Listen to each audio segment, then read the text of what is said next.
ان کو تقریباً یہ بھی پہلے بلوچستان جو ایرانی بلوچستان ہے اس کے حصے تھے، لیکن اب یہاں اس کو بلوچستان سے الگ کیا گیا ہے اور ان کو یہ نام دیے گئے ہیں، یعنی ان کو ان علاقوں میں شامل کیا گیا ہے۔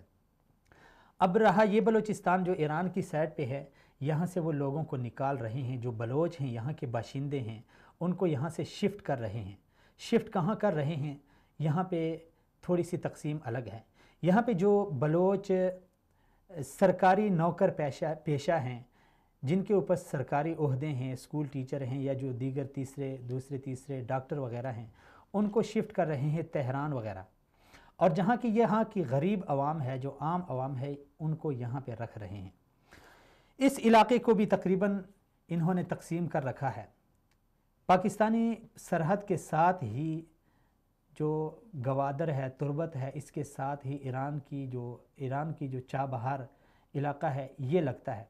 چابہار کو انہوں نے بالکل بلوچوں سے خالی کر کے یہاں پہ جو ایرانی آرمی کے یعنی بڑے تھے ان کو لا کے یہاں پہ بسایا گیا ہے، اور چابہار کا مکمل جو منصوبہ ہے یہ انڈیا کے پاس ہے۔ ناظرین، یہ ایک خدشہ ایران کو لگا ہوا ہے، لیکن یہاں پہ کچھ حقائق اور بھی ہیں۔ ایران اور انڈیا اکثر و بیشتر یہ آواز لگاتے ہیں کہ ہم بلوچوں کو ان کے حقوق دیں گے، لیکن اگر ایرانی بلوچستان پہ نظر ڈالی جائے تو یہ بات واضح ہوتی ہے کہ ایران بلوچوں کے ساتھ کتنا مخلص ہے۔ ناظرین، کچھ حقیقت یہ ہے کہ ایرانی جو بلوچستان ہے وہاں کے بلوچوں کے پاس کوئی یعنی جو حکومت کا عہدہ ہے وہ نہیں ہے، نہ یہاں پہ وزیر ہے، نہ یہاں کا گورنر ہے بلوچ۔ یہاں کے جتنے بھی حکومتی عہدیدار ہیں وہ باہر کے ہیں، بلوچی نہیں ہیں۔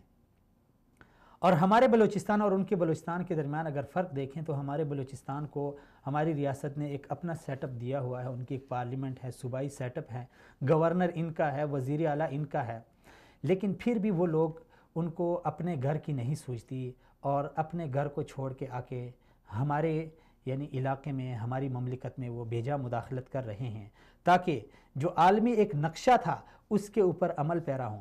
اب امریکہ تو براہ راست آ کے ہمارے بلوچستان میں مداخلت نہیں کر سکتا، انڈیا نہیں آ سکتا، لیکن ایران کو استعمال کر کے وہ یہاں پہ آ رہا ہے، اور اس کے کئی مثالیں ہمارے سامنے آ چکی ہیں۔ کلبھوشن یادیو جو انڈین جاسوس تھا جس کو ایرانی سپورٹ حاصل تھی، وہ کہاں سے آیا تھا یہ آپ سب ناظرین جانتے ہیں۔ عزیر بلوچ جس کو ایک ٹاسک دیا گیا تھا کراچی اور بلوچستان کا، وہ کہاں سے آیا تھا، اس کے پاس پاسپورٹ کہاں کا تھا، اس کو کہاں سے سپورٹ مل رہی تھی، یہ بھی سب آپ ناظرین کے سامنے یہ باتیں واضح ہو چکی ہیں۔ ایک عالمی سازش کو لے کے، ایک عالمی ایجنڈے کو لے کے ہمارے بلوچستان کو اسی طرح تقسیم کرنے کی کوشش کی جا رہی ہے، لیکن ہم ناسمجھ بجائے اس کے کہ ہم حقیقت کو سمجھیں اور ہم عالمی گیم کو سمجھیں۔ ایک تو یہ وجہ یہ ہے بلوچستان کو نشانہ بنانے کے لیے، جو ایک اہم ترین وجہ ہے وہ یہ ہے کہ ہمارا بلوچستان اس کو تقسیم کرنے کی عالمی سازش ہے، اور اس سازش کو پائے تکمیل تک پہنچانے کے لیے انڈیا اور ایران سر توڑ کوشش کر رہے ہیں۔ دوسری اہم وجہ ناظرین وہ یہ ہے بلوچستان کو نشانہ بنانے کے لیے جو اہم وجہ ہے وہ یہ ہے کہ یہاں پہ جو منصوبہ بن رہا ہے، گوادر کا جو منصوبہ ہے، سی پیک کا جو منصوبہ ہے، یقیناً اس منصوبے کو ایک گیم چینجر منصوبہ کہا جا رہا ہے، اور اس سے پاکستان کی تقدیر بدلنے والی ہے۔ یہاں پہ جو بلوچ قوم ہے، بلوچستان کے لوگ ہیں، ان کی تقدیر بدلنے والی ہیں، جو سالوں سے، جو کئی دہائیوں سے یہاں پہ محرومیت کی زندگی گزار رہے ہیں، ان کی تقدیر بدلنے والی ہے۔ اب جب یہ ہماری بندرگاہ، یہ جو ہمارا منصوبہ ہے یہ بنے گا تو یقیناً اس سے بہت سارے ممالک ان کی بندرگاہیں متاثر ہوں گی، اور ان میں سر فہرست ایرانی بندرگاہ چابہار کی جو بندرگاہ ہے، جو کہ ہماری گوادر سے 160 کلومیٹر کے فاصلے پہ واقع ہے۔ یقیناً جب ہماری بندرگاہ بنے گی تو اس کی کوئی حیثیت باقی نہیں رہے گی، اور جب اس کی حیثیت نہیں رہتی تو کیسے ایران یہ گوارا کر سکتا ہے کہ یہ ہمارا منصوبہ پائے تکمیل تک پہنچے۔ اسی منصوبے کو ناکام بنانے کے لیے ایران سرتوڑ کوشش کر رہا ہے، یہاں پہ وہ پیسہ خرچ کر رہا ہے، یہاں پہ اس نے اپنی لابی بنا رکھی ہے جو ہر وقت یہاں پہ دہشت گردی پھیلا رہی ہے۔ آپ ناظرین بخوبی جانتے ہیں کہ چند دن قبل تربت میں جو واقعہ پیش آیا، بڑا المناک واقعہ ہے، جس سے بہت ساری مائیں ان کی گودیں خالی ہو گئی، بہت ساری ہماری بہنیں بیوائیں بن گئی اور بہت سارے بچے یتیم ہو گئے۔ یہاں پہ جن لوگوں کو انسانی اسمگلروں نے مارا تھا، کتنے سارے سوالات جنم لے رہے ہیں، اور پھر اس کے اوپر ہماری میڈیا کی جو خاموشی ہے وہ بھی بالکل معنی خیز ہے۔ دیکھیں یہاں پہ جو لوگ مارے گئے ہیں، اب میں نے سرحدی صورتحال آپ کو بتا دی کہ 900 کلومیٹر سرحد ہے، ہر 20-25 کلومیٹر کے بعد یہاں پہ وہ چوکی ہے، فوج کھڑی ہے، اور ہر ایک لمحہ یہاں پہ فوج کا جو ہے نا وہ گشت رہتا ہے، لیکن پھر بھی اتنے اسمگلر کیسے ایران کے راستے یورپ جاتے ہیں؟ یہ ایک عجیب سا سوال ہے۔ دوسرا جو اہم ترین سوال ہے وہ یہ ہے کہ یہاں پہ جو لوگ پکڑے گئے ہیں، جو انسانی اسمگلر ان کے جو کارندے تھے، جو ایجنٹ تھے، ان میں سے 13-14 آدمی نائجیریا سے تعلق رکھنے والے تھے، ایک کا تعلق یمن سے تھا۔ اب اگر ایران کا تعلق نائجیریا میں دیکھیں، نائجیریا میں وہ کیا کچھ کر رہا ہے، کیسے اس نے اپنی فورس بنائی ہے، اگر آپ ناظرین اس کی اس تاریخ کو اور اس تعلق کے اوپر ایک تھوڑی سی نظر ڈالیں اور اس کا مطالعہ کریں تو یقیناً آپ کو سمجھ آ جائے گی کہ یہ نائجیرین یہاں تک کیسے پہنچ گئے۔ دوسری بات، یمن میں جو کچھ ہو رہا ہے، دوسری جو وجہ ہے، دوسرا جو ایک آدمی پکڑا گیا ہے وہ یمن سے ہے، اور یمن میں ایران کیا کچھ کر رہا ہے حوثی باغیوں کے ساتھ، وہ بھی حوثیوں کو کیسے سپورٹ کر رہا ہے، وہ بھی پوری دنیا اور آپ ناظرین بخوبی جانتے ہیں۔ ناظرین آج ہم اسی حوالے سے جانیں گے کہ ایک عالمی سازش کے تحت بلوچستان کو بدنام کیا جا رہا ہے، یہاں پہ دہشت گردی پھیلائی جا رہی ہے۔ بجائے اس کے کہ ہم اس عالمی سازش کو سمجھیں اور اس کے لیے سرتوڑ کوشش کریں، اس کے تدارک کے لیے ہم کوشش کریں، اس سازش کو سمجھنے کے بجائے ہم اپنے بلوچوں کو جو ہے نا وہ تنقید کا نشانہ بناتے ہیں، ان کو دہشت گرد کہتے ہیں۔ جہاں کوئی ایسا واقعہ ہو، ہم عالمی سازش کو سمجھنے کے بجائے ہم بلوچوں کو مورد الزام ٹھہراتے ہیں۔ اور جس طرح چند دن قبل یہ ہوا، جیسے یہ لوگ مارے گئے تو سوشل میڈیا پہ ایک طوفانی بدتمیزی برپا ہوا کہ یہ سب بلوچوں نے کیا ہے، بلوچ قوم پرست ہیں، متعصب ہیں، ان کے اندر لسانی تعصب ہے، قومی تعصب ہے، اس لیے وہاں پہ وہ پنجابیوں کو، یہ ایسا کچھ بھی نہیں ہے ناظرین۔ نہ بلوچ ایسے لوگ ہیں، نہ بلوچستان کے رہنے والے وہ یہ اتنے دہشت گرد ہیں، اتنے درندہ صفت انسان ہیں، وہ اچھے خاصے مہمان نواز لوگ ہیں، لیکن ان کو بدنام کیا جا رہا ہے۔ ناظرین آج اسی حوالے سے بات کرنے کے لیے میرے ساتھ جو مہمان میرا ساتھ دیں گے ان میں سردار احمد مجتبیٰ رند صاحب ورلڈ بلوچ اتحاد کے صدر ہیں، ابھی اس وقت ہمارے ساتھ فون کال پہ موجود ہیں۔ السلام علیکم ورحمۃ اللہ۔ وعلیکم السلام ورحمۃ سردار اللہ۔ احمد مجتبیٰ صاحب بہت شکریہ سر، آپ نے ٹائم دیا۔ بات کر رہے ہیں سر، بلوچستان کو اور بلوچ قوم کو ایک سازش کے تحت بدنام کیا جا رہا ہے، اس خطے کو دہشت گرد خطہ جو ہے نا وہ متعارف کرایا جا رہا ہے۔ سر آپ ورلڈ بلوچ اتحاد کے صدر چیئرمین ہیں۔ سر اس وقت بلوچ قوم کے حوالے سے لوگوں کے طرح طرح کے خدشات ہیں، قومی، لسانی اور صوبائی عصبیت کے الزام لگائے جا رہے ہیں، اگرچہ حقیقت اس کے برعکس ہے، حقیقت کچھ اور ہے، لیکن آپ اس الزام کو اگر مسترد کریں گے تو آپ کا کیا کہنا ہوگا؟ جی ہاں بالکل، بلوچ جو ہیں وہ آج تک اصل میں بلوچستان کے بلوچوں کو کسی نے ان سے ان کی بیسک نیڈز کے بارے میں بھی نہیں پوچھا کہ بھئی آپ کے ساتھ کیا مسائل ہیں، کیا مسئلہ ہے۔ آپ کیونکہ ہوتا یہ ہے کہ دشمن ہمیشہ وہاں پہ اٹیک کرتا ہے جہاں اسے کوئی ویک پوائنٹس نظر آتے ہیں اور اسے ویک ہولز نظر آتے ہیں، تو بلوچستان کے عوام پیار کرنے والے اور انتہائی سادہ، مہمان نواز، زندہ دل اور محبت کرنے والے، تو ایکچوئل بات یہ ہے کہ یہ بالکل میں اس بات کو مسترد کرتا ہوں کہ ان کو بدنام کیا جا رہا ہے، اور یہ سارا کچھ وہاں اپنا کام کر رہی ہے۔ ان کو وہاں پہ ان کو ایک چیز، ان کو ایک وہی ان کے ویکس ان کو پول ملے ہیں کہ بھئی بس یہاں پہ ہم ان کو جس طرح مرضی استعمال کر سکیں گے، کریں گے۔ تو وہ تو یہ بالکل میں اس بات کو نہیں مانتا کہ بلوچ جو ہیں وہی مار رہے ہیں پنجاب والوں کو یا دوسرے لوگوں کو۔ تو یہ بالکل میں اس کو سر کچھ بالکل ہم بھی میں آپ کے ساتھ بالکل اس میں متفق ہوں کہ یہ ایک عالمی سازش ہے. کچھ اندرونی عناصر ہیں جو کہ باہر سے سپورٹ ہو رہے ہیں، کچھ بیرونی طاقتیں ہیں جو اس خطے میں، اس علاقے میں اور اس قوم کے اندر متحرک ہیں. اگر آپ مورد الزام ٹھہرانا چاہتے ہیں تو آپ اس وقت کس سے کو آپ مورد الزام ٹھہرائیں گے؟ را کو تو بالکل پوری قوم کہہ رہی ہے، لیکن بعض لوگوں کا یہ کہنا ہے کہ ایران بھی اس میں، اگرچہ ہمارا پڑوسی ہے، برادر ملک ہے، لیکن اس سے بھی بڑے شکوے ہیں سر. جی میں اس میں میں بالکل اس میں میں بالکل برملا کہہ رہا ہوں جی کہ امریکہ کبھی نہیں چاہے گا کہ بھئی یہاں پہ اس خطے میں چائنا آئے اور سی پیک اپنا وہ کمپلیٹ کرے.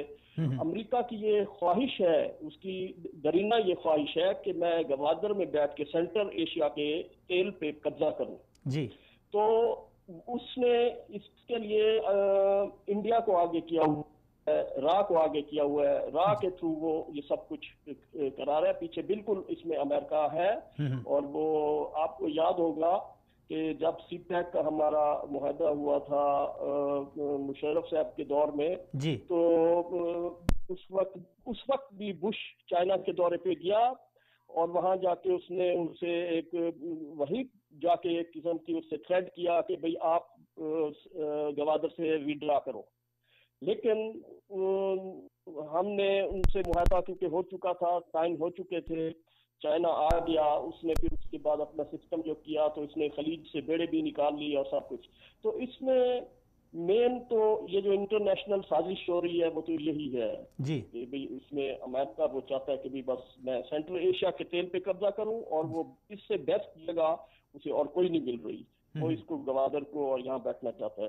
اور اس کے لیے کیونکہ سب سے بڑی رکاوٹ تھی وہاں کے بلوچستان کے لوگوں کو، عوام کو، اس کے لیے اس نے انڈیا کو آگے کیا اور را کے تھرو یہ سارا کچھ وہ اپنے اس کے ایجنٹ جو بھی ہیں وہ ان کو وہ کر رہے ہیں اور یہ سارا کچھ ہو رہا ہے. باقی بالکل بلوچ جو ہے وہ نہیں مار رہے کسی کو، اور نہ وہاں کوئی لسانی حساب ہے، کوئی بھی وہاں پہ اس قسم کی کوئی بات نہیں ہے.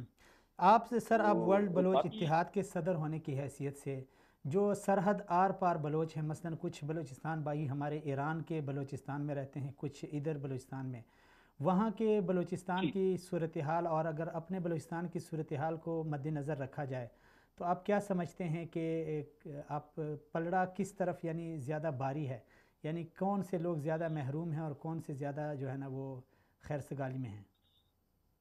دیکھیں سر، محروم تو ہمارے بلوچستان کے عوام بھی، بلوچ جو ہے وہ بھی محروم ہے. ان سے کسی نے آج تک، وہی میں اب بات ٹھیک کروں گا، بیسک نیڈز نہیں پوچھی. وہاں پہ پینے کا پانی نہیں ہے، کوئی روزگار نہیں ہے.